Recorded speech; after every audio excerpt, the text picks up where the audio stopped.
Hello guys, मैं ये video बना रहा हूँ ताकि मैं आपको बता सकूँ कि स्टेट गवर्नमेंट के द्वारा जो एग्ज़ाम कैंसिल कराया गया है जेएसएससी सीजीएल, जिन्होंने 2024 का एग्ज़ाम दिया था और वो सिलेक्टेड हो गए थे, उस पर मैं बात करने वाला हूँ।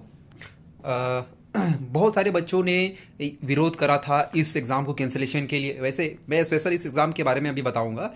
ऐसे बहुत सारे एग्ज़ाम्स थे जिन्होंने एग्ज़ाम दिया और कैंसिल करा दिया गया अभी प्रेजेंट में। लेकिन मैं स्पेशली बात करूंगा अभी जेएसएससी सीजीएल को लेकर के, जिन्होंने 2024 में एग्ज़ाम दिया था और 25 में उनका सिलेक्शन हुआ था और अभी वर्तमान समय में वो कार्यरत थे।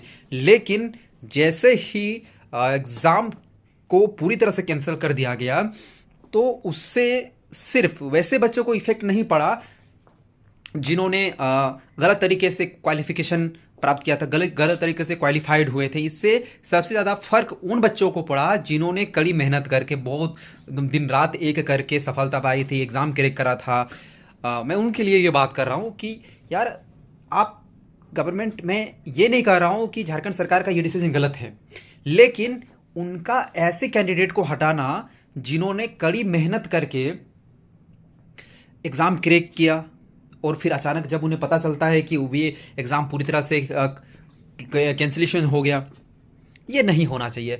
वैसे बहुत सारे तरीके हैं जिनसे हम ऐसे लोगों का पता लगा सकते हैं जिन्होंने गलत तरीके से एग्ज़ाम को क्वालिफाई करा हो यार। लेकिन ये पूरी तरह से एग्ज़ाम को कैंसिलेशन करना सरकार की नाकामी है, कुछ भी कहिए आप।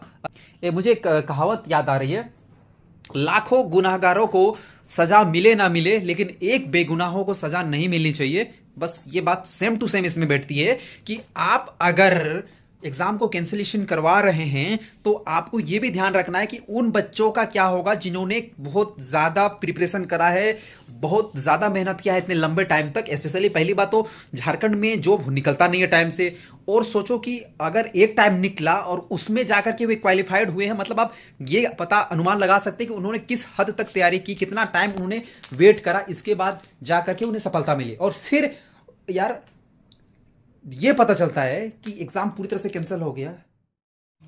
कुछ लोग कहेंगे कि अगर एग्जाम कैंसिल हुआ है तो एग्जाम भी होगा, तो फिर वैसे कैंडिडेट जिन्होंने मेहनत करके अगर एग्जाम पास किया है तो वो दोबारा भी एग्जाम दे सकते हैं।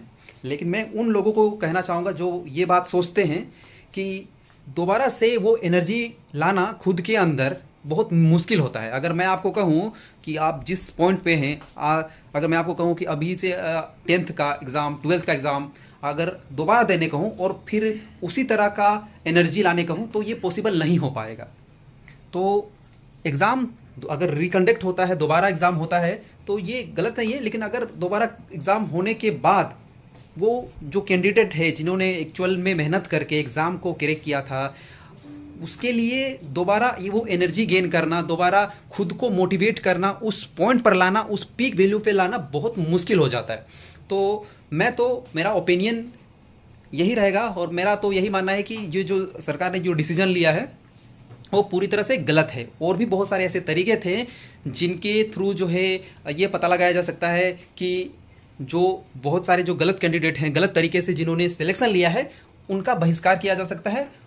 लेकिन इनका ये जो डिसीजन है कंप्लीटली एग्ज़ाम का कैंसिलेशन, ये पूरी तरह से गलत है। आप इसके बारे में क्या सोचते हैं, ज़रूर बताएं।